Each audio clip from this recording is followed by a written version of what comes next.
Across Scandinavia, archaeologists continue to uncover wooden ships, houses, bridges and tools that should not exist anymore. These structures were buried in wet soil, battered by salt air, frozen, thawed and soaked for centuries. Yet the wood remains strong enough to study, sometimes even intact in shape. This was not luck, and it was not primitive coincidence. Vikings understood something fundamental about wood as a living material, something modern construction often ignores. They did not try to seal wood away from nature. They prepared it to work with moisture, fungi, and time itself.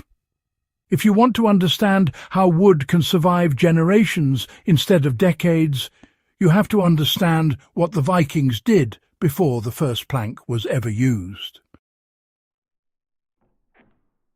Vikings treated wood as a living material long after the tree was cut. The most important Viking practice was timing. Trees were cut during winter dormancy, when sap levels were lowest. This reduced internal moisture and sugars that attract rot-causing organisms. Historical tool marks and pollen records confirm winter felling across Norse regions. After cutting, logs were not rushed into construction. They were left whole, bark intact, sometimes for years. This slow seasoning allowed moisture to leave gradually while resins hardened inside the wood's cellular structure. In practical terms today, this means resisting fast kiln drying when longevity matters.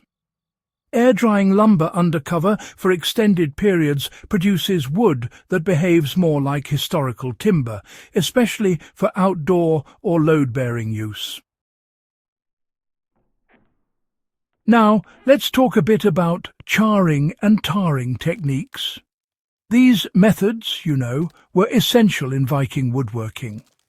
Charring, in particular, provided a unique layer of protection, while tarring helped to seal and waterproof the wood.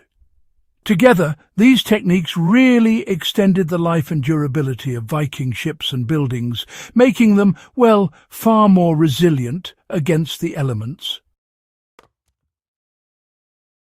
Charring was not decorative, it was biological armor. In other words, its purpose was purely functional, not aesthetic. One of the most misunderstood Viking techniques is surface charring. Ship planks, posts and building timbers were lightly burned before installation. This was not deep burning, but controlled scorching. The outer layer of cellulose was carbonized, killing surface fungi and insects while sealing pores. The result was wood that absorbed less water yet remained flexible underneath. Modern tests on charred wood show dramatic resistance to rot and insect damage.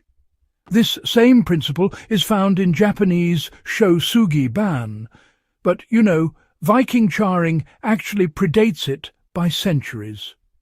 For modern application, lightly torching fence posts, garden beds, or cabin siding before installation can extend lifespan dramatically without chemicals. Tar was not a coating, it was a preservative that moved with the wood. Viking pine tar, produced in earthen kilns, was a central element of wood preservation. This tar penetrated deeply into softwoods, especially pine and spruce. Unlike modern paints that crack and trap moisture, tar remains flexible. It moves as wood expands and contracts, maintaining protection instead of failing under stress. Ships were routinely retarred, not because the old layer failed, but because the Vikings understood maintenance as part of longevity. In survival terms, this teaches a critical lesson. Preservation is not a one-time act, it is a relationship between material and caretaker. Today, pine tar is still produced and can be applied warm to outdoor structures, tool handles and wooden boats with remarkable results. You know, when it comes to building anything that needs to withstand the elements, the choice of fasteners and the management of moisture are just, well, absolutely crucial. The Vikings, for instance, selected their materials with care, making sure joints were tight and water was kept out as much as possible. This attention to detail helped prevent rot and greatly extended the life of their ships and structures. Iron fasteners were chosen carefully to avoid destroying the wood itself. Now, Vikings avoided certain metals in wet environments. Where iron was used, it was often treated or isolated from direct moisture. Archaeological finds show wooden pegs used instead of metal in many joints. This prevented rust expansion, which, you know, splits wood internally over time. In ships, overlapping planks were fastened in ways that allowed movement without tearing fibres. For modern builders, this really reinforces the value of wooden joinery, dowels and non-corrosive fasteners when building for longevity, especially in damp climates. Wood was allowed to stay wet or dry, but never trapped in between. Perhaps the most critical Viking insight was moisture management. Structures were designed so wood either dried fully or remained submerged. Many preserved Viking artifacts survived precisely because they stayed wet in oxygen-poor conditions. Rot requires oxygen. By understanding this, Vikings built foundations, docks and ships that avoided the deadly middle state where wood stays damp and exposed to air. In modern terms, this means designing structures so water drains freely and airflow is constant. Trapped moisture kills wood faster than exposure. Raised foundations, ventilated walls, and avoiding sealed plastic coatings replicate Viking logic more than modern shortcuts. Viking ships and longhouses, you know, truly showcase their mastery of these principles. Their construction methods allowed for durability and resilience, even in harsh climates. By applying their understanding of moisture and airflow, the Vikings built structures that have quite remarkably stood the test of time. These techniques explain why Viking ships crossed oceans repeatedly. Long ships were flexible, not rigid. Planks expanded and contracted without cracking. Tarred seams swelled when wet, sealing gaps naturally. The ships were not fighting water, they were adapting to it.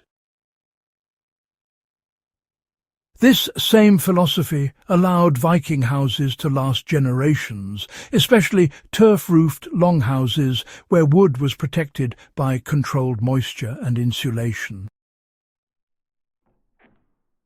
For survivalists and homesteaders, this approach offers resilience. A structure that tolerates environmental change lasts longer than one that tries to resist it completely.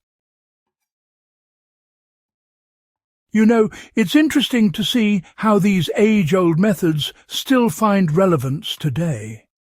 By embracing disciplined practice and adapting these techniques, modern builders and enthusiasts can create structures that endure, even in the face of unpredictable challenges. Viking wood preservation was not secret knowledge, it was disciplined practice. There was no single miracle substance or lost recipe. Longevity came from understanding materials, respecting time, and, maintaining what was built. The Vikings did not rush wood. They prepared it, protected it, and revisited it regularly. That mindset is really what modern systems abandoned. When applied today, these methods actually reduce reliance on toxic treatments and disposable materials. They also reconnect builders with techniques proven by centuries of, real-world stress.